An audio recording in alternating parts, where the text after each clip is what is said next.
it's easiest to start a business in the skill set that you know, Right. certainly. Right. And it's very likely that there is a business that you can start from that skill set. Right. So take your skill set, start a business, trust that you're gonna do it, and it's gonna work out great. Kindly real estate, find you the best rate. All throughout Philly like Schuylkill Expressway. Talking to people who out of the 215. Hello everyone, this is John Lee, your local real estate agent in the Philadelphia, greater Philadelphia area. I am here with Dakota from Alpha Abstract. We are in for another treat.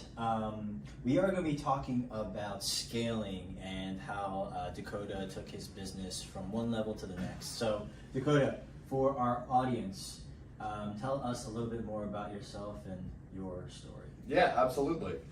So for those of you out there that know me, you may know a little bit about my story, but I'm sure the vast majority of you listening in probably don't know me. So my story, I'll run through it pretty quickly. I run a title insurance company. We're based out of Philadelphia in the Billy Penn Studios. We're licensed in PA and New Jersey and Florida. I started the title company back right when COVID hit, so early 2020. We thought it was going to be impossible. Anybody out there who's closed on real estate knows what kind of a pain in the butt it can be. You have to go to somewhat of a settlement, so you got to sign a bunch of paperwork. If you're buying property with a lender, you've got like 100, 200 pages to sign. So you need a physical location to do that. Right. Without an office, that was really difficult. Right when COVID started, we didn't go into an office because we didn't want people working in the office. At least we were told we can't work in the office. And a lot of people were uncomfortable being face to face with other people. So everything was remote when you started? Everything was remote. We ran a title.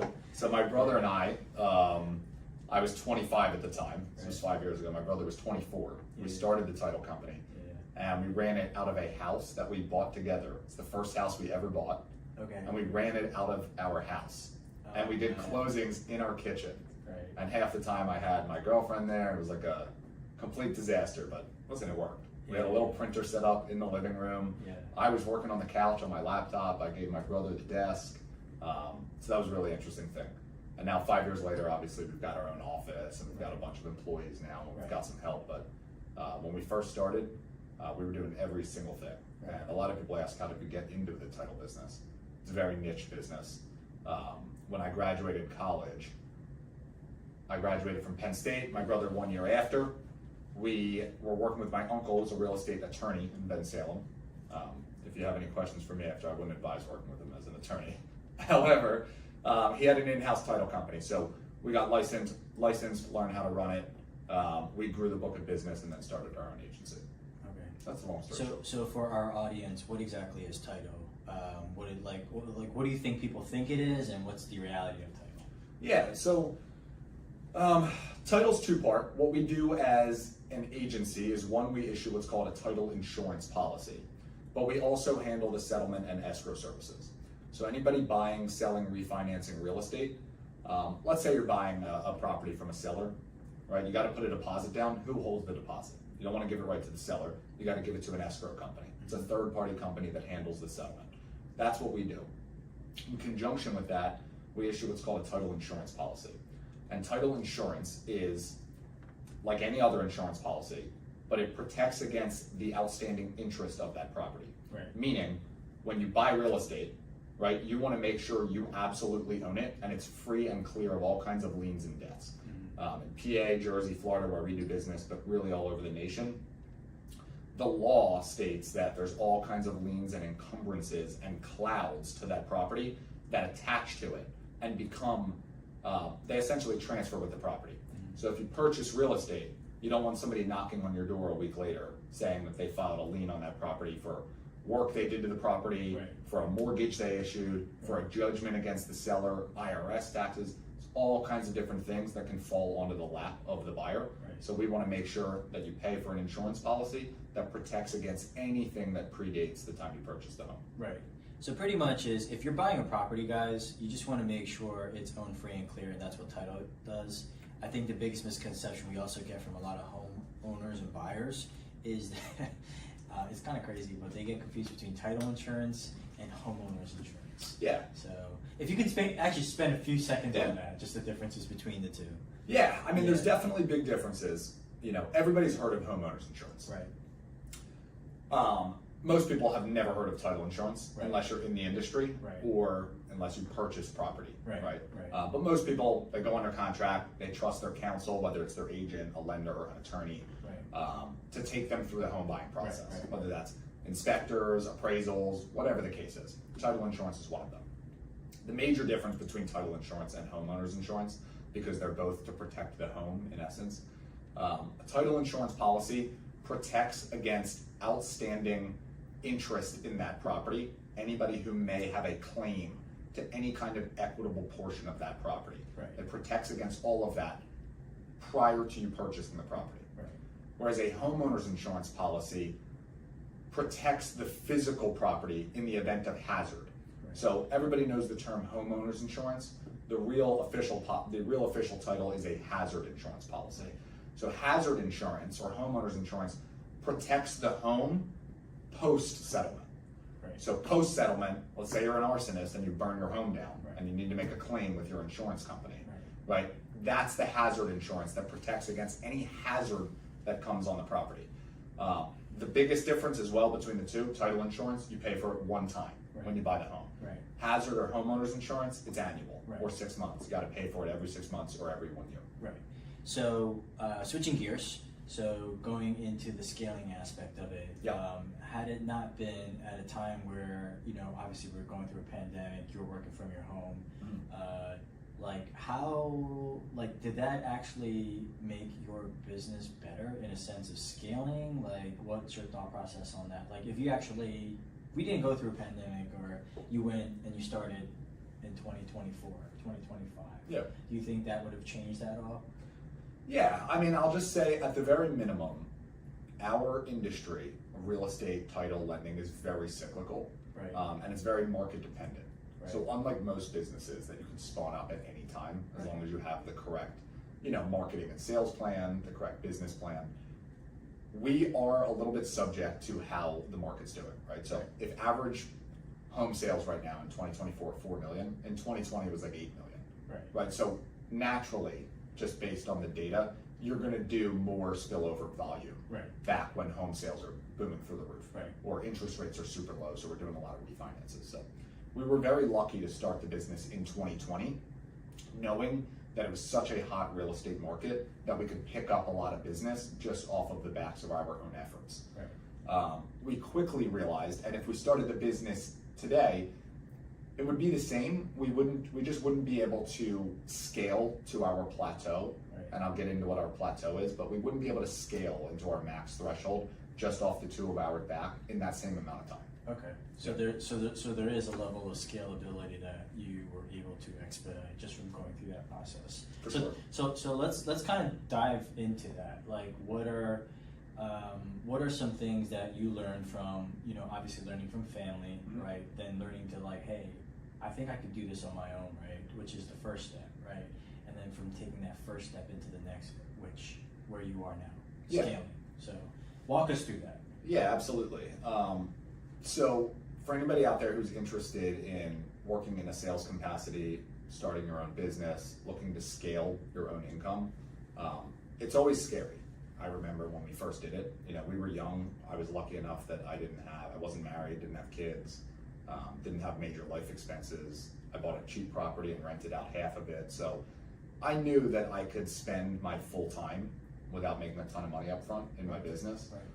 But for anybody out there that is thinking about scaling and starting a business, what I've learned is you kind of just have to dive in and jump in, right? It's never the right time to start a business. There's always going to be different excuses. But what I do know is the sooner you start your own business and the sooner you invest your time into your business, the sooner you can get the outputs out of the inputs you're putting in, right? Mm-hmm. And there is no shortcut to scaling a business. It is trial and error. It is trial and error on a multitude of different levels, but eventually you will get to the point, if you stick to it, of succeeding. And we'll dive into sort of the business growth and the plateaus you hit and how to sort of bust through those as we go on, I'm sure, in our chat here. But what I can say is from when I started the business in 2020, we learned a skill, which was how to run a title company by working with my uncle and running it all. So what I would say for anybody who wants to start a business is it's easiest to start a business in the skill set that you know, Right. certainly. And it's very likely that there is a business that you can start from that skill set. Right. So take your skill set, start a business, trust that you're gonna do it, and it's gonna work out great. All right. So without completely shitting on your uncle, right? I'm just joking, but what can you say that maybe he might have done that you learned that, hey, there's some things that I can do that could be potentially better. Yeah. And I don't know if you're hypothetically scaled higher than he is at this point or whatever, but like, what are some things that you picked up from the past that you're doing now specifically that just makes it better? Yeah, for sure. Yeah. So I would say the one biggest thing, I don't believe that my uncle was a great leader, right, to run a company. And I don't think he had proper expectations about how employees feel in their job. You want your employees to feel happy at work and to feel empowered that they can do their best job. My uncle certainly struggled there. He's a great lawyer, not a great business leader. person, Yeah, yeah. and they're totally different, by the way. Right. You may have one skill set that lends yourself to being great at that skill set. Right. Running a business, no matter what business it is, or no matter what industry, totally different set of skills. Sure. So the one biggest thing that I learned is to empower our employees to be able to do the job that allows them to succeed without needing approval or without needing hand-holding from their boss. Mm-hmm. So a perfect example, when we worked with my uncle, at every settlement, you had to have a notary, Okay. right? He wouldn't allow us to hire an outside notary. It had to be him who was the notary, and he was completely unaccountable for scheduling. So we would be in a closing, and he would be with a legal client in his back office, and we would need notarial services during the closing. Yeah. Had he just allowed us to bring in a notary or get our own notary or whatever the case was, we could have done the job without it. Right. So the biggest lesson I learned as a boss for my employees is to give them everything that they can to do their job without their boss's approval and without their boss's handholding, right? It's to remove ourselves from that chain of operation. Why do you think that was the case though? Was it because of honestly money? Was it because of control? A combination of both? Like what's... Definitely control. Okay. I mean, I would say it's a combination of both. You certainly don't want to let money hold you back from trading for, ease and time. Right. If it became money, a notary fee is $50, and if he's holding us up for an hour, that's crazy. He, as an attorney, bills $500 an hour. So. Right. But it certainly was about control. Not trusting your employees to do the job correctly, wanting to be in control of every part to make sure it goes as smoothly as possible. And that actually hindered us from doing the job correctly. And it was obvious to the clients in closing as well. Well, let me ask you this, Dakota. Had he given you the free reins to do those things, would you have stayed? It's a good question. And the answer is probably yes. Yeah. My brother and I, who were running it, and we're doing a bunch of real estate investing on the side, we're entrepreneurial in our nature, Right. and we were certainly handcuffed in what we could do. Right. So we did want, we had equity in all the real estate dealings we did, Right. but not in the title company. Right. And had we had equity in the title company and more ownership and more ability to scale it ourselves Right. and work out the operations and to leave him out of it, then yeah, we much more likely would have been there still today. Right. So to now flip that on you, like, is that something now you've learned from to now then provide value for people who are working for your company to say, hey, if I'm hiring, I'm going to hire so that, either people have, good benefits or people have, as you mentioned, things that they need in order to close. Like, these are all mistakes that you learned from the past that obviously you're applying today. So do you have any specific examples about that? Yeah, I do. Yeah. I would say the biggest example I found, or that I can give, is that I think like maybe 75%, the majority of our staff works from home. Oh, convenience of working from home. Exactly. The convenience of working from home aspect. Right. A lot of our employees, I actually have a couple up here in Bluebell, Okay. One in Paoli. They save so much more time and they're empowered to do their job without having to clock in and out of the office, right? So something much different from the company where I was coming from with my uncle. Employees had to be in the office, you're basically punching a time clock. And it certainly affects your morale. So instead of the hour commute into the office, into the city, figuring out parking, you get an extra hour Just to work. just to work, or an extra 2 hours, right? Yeah. Or in the middle of the day, you get to go make lunch, or you get to do your laundry. Right. And that's okay. We don't want to micromanage our employees. They're empowered to do their job. And there's two things that employees care about most, other than obviously compensation. But once the compensation part is figured out, so if you're anybody out there that's interested in keeping and retaining talent, compensation is, once that's figured out and taken off the table, employees care most about recognition. They want recognition that the job that they're doing is adequate, is well done. And number two, they want extreme ownership, which is one of our core values. They want ownership of their work, right? So they want to be able to own their work, control their day, and then they want recognition for doing a great job. Mm-hmm. And that's usually the biggest thing towards employee retention that we found. Nice. But yeah, I mean, so Dakota, I know that you are obviously, at this point, you are, you're scaled, you're looking to continue to scale, get bigger. What's your goal for, I mean, we are already at the Q4 quarter, last quarter, right? What's your goal for the new year for 2025? Like, what are you guys trying to do? How are you trying to scale at that point? Absolutely. Well, everybody at the company knows we'll call it it's like a 5-year goal essentially. Mm-hmm. Our goal, everybody at the company knows, is to get to 300 transactions by 2030. That's Okay. 5 years away. Okay. And that probably 5X is our business. Okay.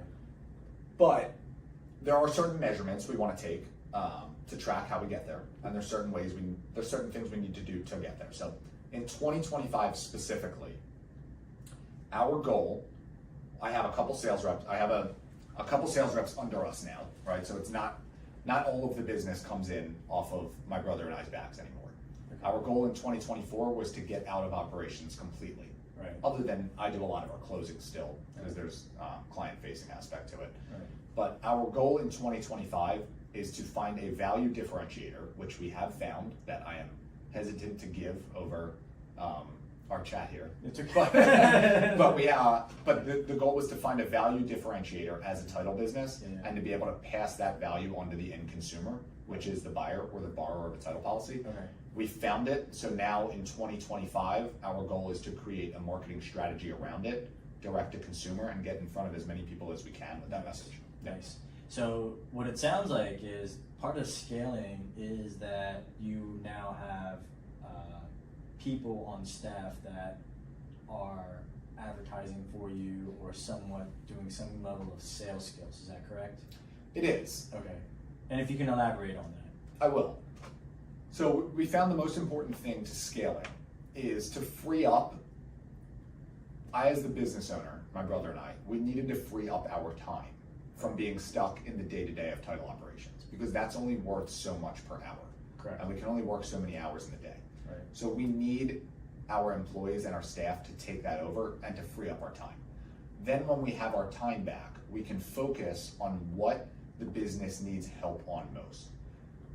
If there's anybody out there that's worked with our title company, we have a fantastic operation, and we do a lot of things uniquely that no other title company does to give a great experience to the buyer, seller, and agents on the transaction. We've worked that all out. So now, where the business, I don't want to say suffers, but where it needs help is sales and revenue, right? It's just driving that up. Right. So that's now where we spend most of our time.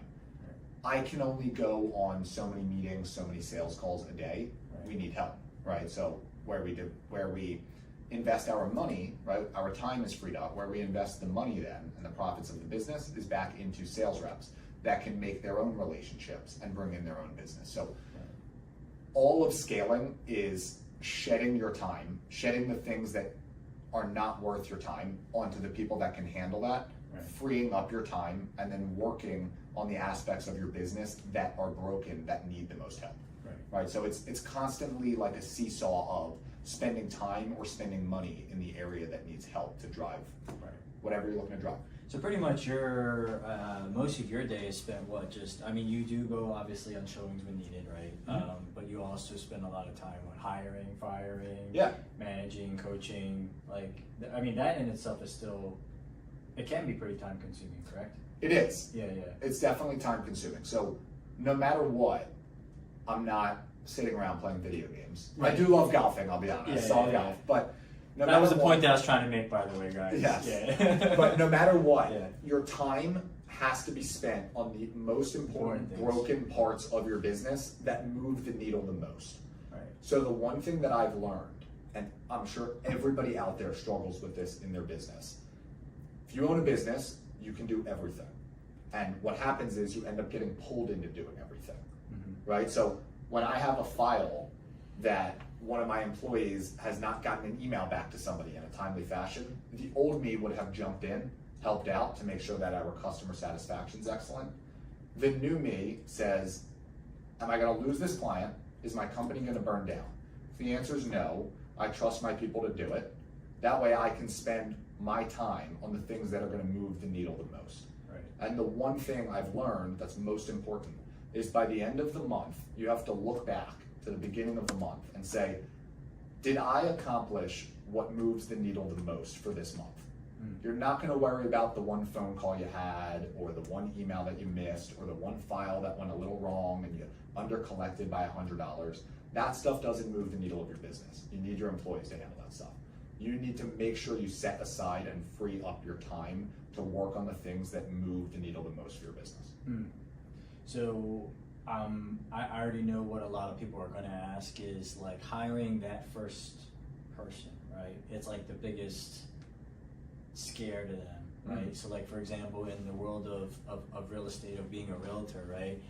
Most people hire a transaction coordinator first, Yeah. and that's a bit easier because it's per transaction. Yeah. It's a couple $100, and then the second level would be like an administrative assistant. Sure. That's when people are like, all right, well now we're paying someone like a salary. So Yeah. Scary. it is. Very scary. It is for a lot of people. So walk us through that.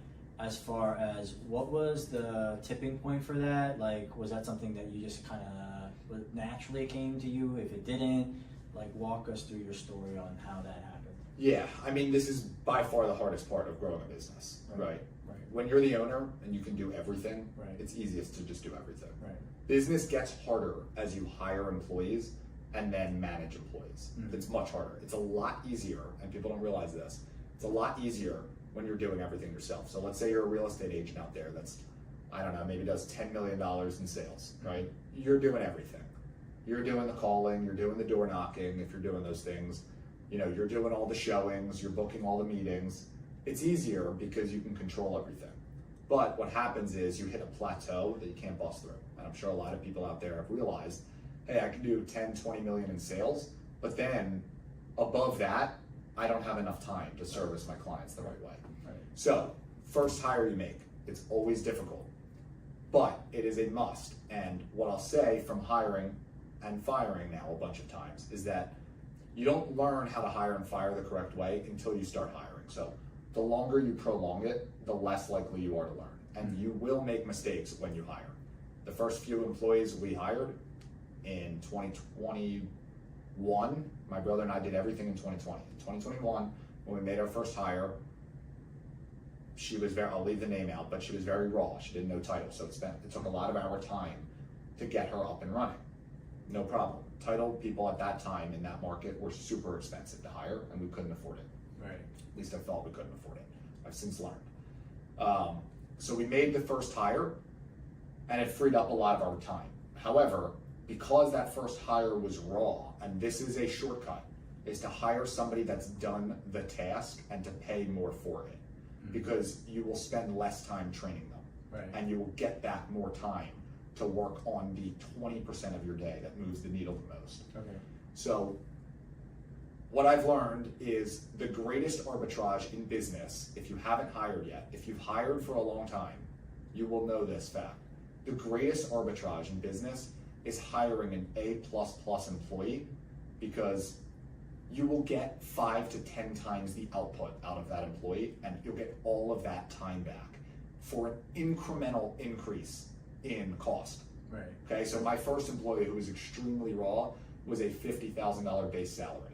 It's really scary for anybody. Yeah. And I understand as a real estate agent out there, you might be able to pay per deal. Yeah. We can't do that in title. Right. We needed to come out of the gate, full-time salary, benefits, social security tax, employer tax, Right. all of these things. Right.